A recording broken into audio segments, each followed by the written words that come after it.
Olá, pessoal, bom dia de novo, né? Que nós já tivemos nosso encontro hoje mais cedo. Fizemos a nossa prova de Literarte e a nossa prova de inglês, não é isso? Então vamos continuar agora que falta mais uma, meus amores. Mais uma prova? Pois é.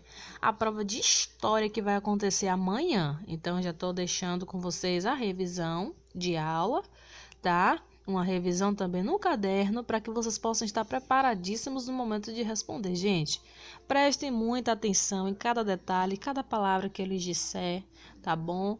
Porque vai cair na nossa prova esse assunto, para você não se atrapalhar, né? Não trocar algumas informações.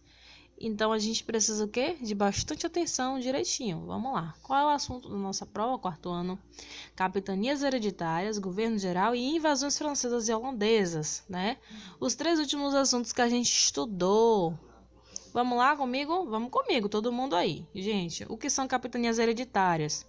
A gente aprendeu, né, que as capitanias hereditárias foram ali porções de terra do nosso território brasileiro, porções divididas. Mas, em outras palavras, podemos dizer que as capitanias hereditárias foram a primeira medida real, né, ou seja, da coroa portuguesa, de colonização tomada pelos portugueses em relação ao Brasil. Então, foi ali a tentativa que eles tiveram para instalar a colônia, o seu domínio aqui no território brasileiro. Com as capitanias foi implantado um sistema de divisão administrativa, por ordem do rei português daquela época, que foi o Dom João III, em 1534. Então, a gente já pode determinar aqui um ano da elaboração desse sistema, implantação das capitanias hereditárias, feitas pelo governo português para instalar o seu poder aqui no Brasil. A gente lembra, todo mundo lembra, que Portugal teve muitos motivos para que ele tomasse essa iniciativa. Mas tem dois motivos principais. Quais foram, gente? A gente vai ver dali na frente. O território brasileiro foi dividido em 15 faixas de terra, em 14 capitanias. E a administração dessas capitanias foram entregues aos donatários. Então, as pessoas que estavam ali determinadas, a mando da coroa portuguesa, com a responsabilidade de cuidar daquela porção de terra que lhe foi emprestada, era chamado de donatário. Os donatários tinham como obrigação administrar, a capitania para que ela lhe gerasse lucro, pois a coroa portuguesa ela cobrava impostos, uma taxa, não é? Aqui são as capitanias, tá vendo, meus amores? As capitanias e os seus donatários. Podemos perceber que as capitanias elas podem ter mais de um donatário, não é isso? Sim. Porque, meus amores, imaginem que essas pessoas aqui, naquela época eram pessoas ali do alto escalão, pessoas que tinham condições financeiras, como se fossem empresários, que estavam ali, entrando em um negócio. Que negócio seria esses? Eles chegarem em um território, investir o seu dinheiro, não é? Para que o seu dinheiro rendesse, vamos pensar dessa maneira, para que ele multiplicasse e obtivessem lucros. Então, ali eles pagavam um aluguel, vamos imaginar dessa maneira, a quem estava disponibilizando aquele território para que ele pudesse estar gerando o seu lucro. Então, na maioria das vezes, era dessa forma que acontecia. Os donatários, eles administravam 100% a capitania, mas quando um donatário ele tinha condições suficientes, ele poderia também arcar com mais de uma. Se ele tivesse dinheiro para ele investir, ele poderia ficar com mais de uma capitania, que era o caso ali, da capitania de São Vicente, que foi dividida em duas. A de Santa Mara e Santana também foram do mesmo donatário e assim sucessivamente. Deixa eu voltar aqui também. O que foi que eu falei para vocês sobre os dois motivos que Portugal teve para criar esse sistema, não foi? Vou lhe contar, você vai lembrar agora. Um dos motivos foi porque, assim, desde quando o Brasil ele foi descoberto, outras nacionalidades, outros países já começaram a colocar o olho em cima do Brasil. Então, já tinham um interesse em explorar o nosso território. Só que Portugal ele já se via como dono, porém não era oficializado. Só ele ter descoberto a terra, não diria ali que ele era o dono oficial. Não tinha um documento que comprovasse isso. Então, Portugal, ele imediatamente, com medo de que o Brasil fosse invadido, porque corria muito risco de ser invadido, a gente sabe disso, por outras nacionalidades, principalmente a francesa e a holandesa. Então, Portugal começou a bolar um plano de implantação do seu poder aqui no Brasil. Então, para determinar o quê? Que ele estava sendo dono do Brasil, que ele descobriu o Brasil, entre aspas, era dele. E outro motivo também foi assim, ó, meus amores, o que foi que aconteceu? Portugal, ele precisava colonizar o Brasil. De que forma ele precisava colonizar o Brasil? Naquela época, né? Colonizar um país custava muito caro e Portugal não tinha recursos financeiros suficientes para arcar com essa colonização. Então, através do sistema de capitanias hereditárias, Portugal, além de estar lucrando com isso, né, também facilitaria essa colonização. Ele mandaria pessoas de Portugal para o Brasil para começar o que a popularizar, para que o Brasil fosse o que habitado pelos portugueses. Assim também seria uma marca registrada. Vamos lá, vamos continuar. Gente, quais seriam as funções dos donatários? Eu já até falei para vocês aqui, né, que os donatários eram comerciantes e pessoas de pequena nobreza de Portugal, que tinham boa relação com a coroa portuguesa. O desenvolvimento da capitania era a função exclusiva do donatário, ou seja, ele tinha total autonomia sobre a capitania, gente. Ele poderia até ditar mesmo as ordens lá dentro, as leis, as punições, contratação, administração ali dos escravos, tudo mesmo. Era como se fosse o juiz geral, que recebia o direito de exploração da terra por meio da carta de doação. Carta de doação era um documento, né, assinado pela coroa portuguesa e pelo donatário, que comprovava ali, né, que Portugal havia cedido aquela terra para ele, que dava o direito, né, para que ele pudesse explorar, investir ali seus recursos financeiros. Chamava carta de doação. Os deveres do donatário em relação à coroa portuguesa era atribuído por outro documento chamado Carta Foral. Na Carta Foral é como se fosse o conjunto de leis, a legislação, sobre o que era permitido e o que não era permitido, o que deveria ser feito de ambas as partes e assim sucessivamente. Então vamos imaginar, carta de doação era uma escritura, né? Uma escritura pública, por exemplo. E a carta foral era o quê? Era o livro das leis, que assim a gente consegue lembrar no momento da prova, para não confundir uma com a outra, né? Então vamos continuar aqui, meus amores, repetindo para vocês. Carta de doação. A terra que era entregue aos donatários não pertencia a eles, mas ao rei de Portugal. Entretanto, a carta de doação dava-lhes o direito de fixar-se na colônia para administrar sua capitania da melhor forma que fosse possível. Inclusive, as capitanias eram chamadas de hereditárias, justamente porque quando o donatário morria, ela era passada para o seu filho ou, né, a sua próxima geração, de pai para filho. Por isso elas são chamadas de capitanias hereditárias. E era justamente através desse documento aqui, ó, este documento, que era a carta de doação, que era dado ao filho, né, do donatário que havia falecido, para que lhe desse o direito de explorar aquela terra. Gente, as capitanias elas não foram um empreendimento de grande sucesso. Por mais que eu tenha falado tudo isso para vocês, tenha apresentado e falado que os donatários chegaram lá e investiram, gente, não deu certo não, viu? Infelizmente, os investimentos aí desses empresários fracassou. Eles não conseguiram ali obter o retorno necessário para arcar com o aluguel da terra e também para obter os seus lucros, né? E também pagar os seus funcionários. Havia escravos, mas também haviam pessoas que eram funcionários, ok, meus amores? E também, um dos motivos pela qual as capitanias elas fracassaram foi assim. Eles investiam em quê? Em plantações, em cultivo. E nós sabemos que para cultivar um determinado alimento, precisamos de uma terra apta. Precisamos o quê? De um clima, todos os fatores naturais que influenciam ali. E eles não conheciam ali exatamente o Brasil, eles não sabiam qual era o clima, qual não era, e investiram. Acabou que muitas plantações elas não deram certo, né? Fracassaram. Mas houve duas capitanias que conseguiram ali acertar no produto que eles cultivavam e conseguiram vender bastante, viu? Ganharam muito dinheiro, que foi a capitania de São Vicente e a capitania de Pernambuco, com o cultivo da cana-de-açúcar. Mas só ela sozinha, gente, não era suficiente, né, para arcar com as demais. Aí entrou o sistema de governo geral. Aqui já é diferente, aqui já é outra coisa, que veio depois das capitanias hereditárias, ó.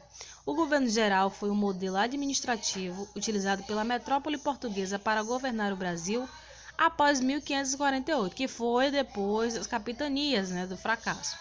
Os governos gerais surgiram após o sistema de capitanias hereditárias. Portugal imaginou, já que o que eu coloquei lá, das capitanias, dividir o território, eu botei um bocado de dono para trabalhar para mim. Donatário, não deu certo, eu vou ter que pensar em outra coisa e rápido, antes que os franceses, os holandeses, né, os italianos invadam a terra que eu descobri. Eu não posso dar assim simplesmente de mão beijada. Então, Portugal começou a pensar e elaborou esse sistema de governo geral. Por que era chamado de governo geral? Ao invés de ser vários donatários para administrar um território tão grande, Portugal colocou apenas uma pessoa no poder. Havia, né, alguns motivos para a criação do governo geral. Dentre eles que foi o fracasso da capitania hereditária, e o outro motivo foi para a instauração do governo geral na colônia portuguesa, que foi uma necessidade de centralizar o poder administrativo da colônia por parte de Portugal. Gente, é triste a gente imaginar que Portugal tentou, lutou para conseguir conquistar o território brasileiro, que o território é um território tão rico de belezas naturais, de recursos naturais, todo mundo quer o Brasil. Inclusive até hoje, viu? Se a gente fica aí. Somos independentes, mas várias nacionalidades querem o quê? Usufruir dos nossos recursos. Aí, como eu já falei para vocês, nesse sistema de governo geral, houve 3 governadores gerais nesse período aí que houve esse acontecimento. O primeiro governador geral, ele foi chamado de quê? O seu nome era Tomé de Souza. Tomé de Souza veio direcionado aqui e ficou logo em Salvador, onde é a atual capital do estado da Bahia. E justamente foi ele quem fundou a cidade de Salvador e determinou ali que fosse a primeira capital do Brasil, né? Ele veio aqui para o Brasil em 1549 para governar e deixou o seu poder em 1553. Ficou aproximadamente 4 anos governando o Brasil. E como foi, gente, esse governo de Tomé de Souza? Vamos ver lá, vamos ver. Sobre os acontecimentos, o que foi que ele fez? Quando ele veio para cá para o Brasil, ele trouxe com ele alguns soldados, colonos e também padres jesuítas. Dentre eles, um dos mais populares, que é o Padre Manuel de Nóbrega, que deu início à educação no Brasil. Esse padre, ele já veio com o objetivo de catequizar os indígenas, né? Ele queria educar, queria ensinar os indígenas a religião portuguesa, que era o catolicismo. O primeiro bispado do Brasil foi criado e regido por Dom Pero Fernandes Sardinha, que foi também um dos padres jesuítas que vieram junto com Tomé de Souza, né? Aqui, Tomé de Souza fundou a primeira capital do Brasil, que foi Salvador. E para governar, Tomé de Souza, o primeiro governador, ele contava com 3 auxiliares. Então, 3 pessoas ali que estavam junto com eles para contribuir para que seu governo funcionasse de maneira, né, legal. Que era o ouvidor-mor, o provedor-mor e o capitão-mor. E agora, gente, a gente vai ver o segundo governador-geral. Nossa, a prova tem que ser breve, porque essa revisão não pode ficar muito pesada. Tem que ser uma revisão direta para a gente absorver tudo facilmente. Vamos lá, o segundo governador foi Duarte da Costa. Ele foi substituído de Tomé de Souza, ou seja, Tomé de Souza saiu do governo, entrou Duarte da Costa, né? O seu governo durou de 1553 até 1558, aproximadamente 5 anos, gente. Duarte da Costa, quando ele veio para cá para o Brasil, ele trouxe consigo, né, uma pessoazinha. Ele trouxe uma pessoa junto com ele. Vamos lá. O primeiro colégio foi fundado no estado de São Paulo pelo padre José de Anchieta, justamente com o padre Manuel de Nóbrega. Esse padre Manuel de Nóbrega veio no primeiro governo, que foi o governo de Tomé de Souza. Já esse José de Anchieta, ele veio junto com Duarte da Costa. Então, eles sempre traziam consigo padres por serem pessoas muito religiosas, firmes ali na fé. E tudo o que eles faziam, eles levavam o quê? A sua religião. Duarte da Costa, ele não fez um bom governo, pois ele enfrentou sérios problemas com a indignação dos jesuítas e também com a escravização dos indígenas. Pois é, a gente aprendeu que houve uma série de revoltas no governo de Duarte da Costa, né, gente? Também a luta ali dos indígenas que estavam se rebelando, não aceitavam ser escravizados pela coroa portuguesa. E aqui o terceiro governador-geral. Quem foi? Mendes Sá. Esse homem, gente, este homem aqui, Mendes Sá, ele conseguiu ficar no governo por aproximadamente 15 anos. Pois é, ele governou de 1558 a 1572. A sua administração foi estendida. Significa o quê, gente? Imagine hoje em dia um político que fica mais tempo porque o povo gosta. Porque ele conseguiu administrar o Brasil de maneira correta. Ele fez o papel dele, né? Esse daqui foi o terceiro governador geral. Vamos conhecer aqui alguns acontecimentos, gente. Ele realizou um governo considerado excelente. Governou durante quase 15 anos e resolveu uma série de dificuldades deixadas por Duarte da Costa. Então, quando a pessoa chega, ajuda o povo, elimina os problemas, gente, é 10. E quais foram ali os principais problemas? Entre eles, os franceses que haviam ali se instalado, né, ali no território do Rio de Janeiro, né, no estado do Rio de Janeiro, estavam ali usufruindo, contrabandeando para o Brasil. Ah, não, quem disse? Nada disso. O Mendes Sá combateu esses invasores e os expulsou. E as suas medidas favoreceram o progresso da colônia. Portugal agradece, né, por ter se livrado dos parasitas. E falando neles, vamos ver esses parasitas aqui, vamos relembrar o que foi que aconteceu, gente? Invasões francesas e holandesas. O Brasil tornou-se colônia de Portugal com a chegada dos portugueses. Mas outros países da Europa continuavam tentando ocupá-lo, já que eu falei a vocês, não tinha assim um documento oficial que determinava que Portugal era dono para que ninguém pudesse invadir. E mesmo que houvesse, olha lá, hein, poderiam sim invadir. No ano de 1555, no governo de Duarte da Costa, os franceses penetraram na Baía de Guanabara, no atual estado do Rio de Janeiro, e conseguiram conquistar a confiança dos indígenas tamoios. Lembra que eu falei a vocês que também haviam rebeliões durante o governo de Duarte da Costa, porque os indígenas estavam se recusando a serem escravizados? Aí, quem foi que estava ajudando, ó? Tá vendo aí quem estava colocando ideias na cabeça dos indígenas? Os franceses que estavam ali quietinhos. Seria ruim para os franceses se os indígenas cedessem. Então eles conseguiram conquistar a confiança dos indígenas, até mesmo lutaram ali ao lado dos indígenas para defender, né, contra Portugal. Eles já tinham a raiva deles guardada. Logo nesse período, os portugueses não conseguiram expulsar os franceses da região do Rio de Janeiro. Foi difícil, viu? Logo não conseguiu não, mas o que aconteceu? Ah, sim, vão sair sim. Em 1567, quem foi? Gente, Estácio de Sá, que foi morto em combate durante aí essa luta, infelizmente. Estácio de Sá, quem tá lembrando desse sobrenome de Sá? Ele era sobrinho do governador daquela época, que era Mendes Sá. E era um guerreiro, hein? Nessa época quem governava era Mendes Sá. Estácio de Sá era o seu sobrinho que veio para o Brasil para ajudar na luta contra os franceses. A família toda era guerreira, viu? A família toda guerreira conseguiu chegar aqui e mostrar quem mandava. Os franceses, de novo, gente, eles voltaram, viu? Depois dessa expulsão aí no governo de Mendes Sá, eles voltaram em 1612 e conseguiram se instalar. Não foi mais para o Rio de Janeiro, não. Lá eles não voltavam mais. Quem disse? Eles foram escondidinhos para o Maranhão, gente. E lá eles conseguiram construir até em uma ilha um forte e determinaram o nome de São Luís, que hoje em dia nós conhecemos como a atual capital do Maranhão. Mas quem disse que eles conseguiram ficar nem escondidos? Em 1615, os portugueses conseguiram expulsar os franceses do Maranhão e começaram a povoar a região. Então, mandaram embora de vez. Na primeira já foi embora, na segunda também. E vão tentar uma terceira? Nada disso. Então, aqui Portugal já colocou pessoas para povoar. E aí veio os holandeses. Gente, não para, né? Os holandeses, né, também invadiram o Brasil 2 vezes. Na primeira eles ocuparam a cidade de Salvador por aproximadamente 1 ano. E a segunda eles invadiram Pernambuco. Foi aqui em Pernambuco que eles conseguiram ficar aí esse tempo todo, viu?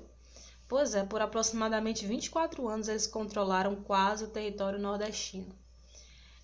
Houve uma pessoa chamada Maurício de Nassau que foi determinado lá por eles para vir comandar o negócio que os holandeses conseguiram firmar aí em Pernambuco, gente. Eles estavam ali lucrando, viu? Estavam vendendo a cana-de-açúcar, cultivando e vendendo a cana-de-açúcar, todo mundo quietinho. E Portugal, claro, sabia disso, mas estava bolando um plano, né, para conseguir retirá-los. Maurício de Nassau, ele era um alemão a serviço da Holanda para assumir o governo. Ele chegou, administrou tudo bonitinho, direitinho, mas precisou retornar à Europa em 1644. Quando esse homem voltou para a Europa, o que aconteceu, gente? Meninas e meninos. Os holandeses que permaneceram aqui no Brasil, eles começaram a querer mais.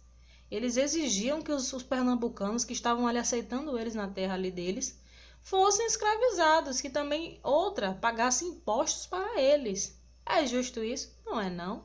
Os pernambucanos, que eram nordestinos de sangue quente, se revoltaram, não aceitaram isso não. Então, o nome dado à luta dos pernambucanos contra os holandeses, que durou quase 10 anos, foi chamada de Insurreição Pernambucana. Durante esse período aconteceu várias batalhas, até que em 1654 aconteceu o combate final, que foi a Batalha dos Guararapes, quando os holandeses se renderam e voltaram para o seu país. Vai-te embora, parasita. Quem quer parasita aqui? Ninguém. Então, tá vendo aí, gente, que o povo nordestino não é de se brincar? Para você ver, tentaram enganar o povo, não conseguiram não, viu? Então a gente aprendeu que os holandeses, assim como os franceses, tentaram, mas não conseguiram. Vou deixar uma revisão, viu, para vocês no caderno. Façam direitinho.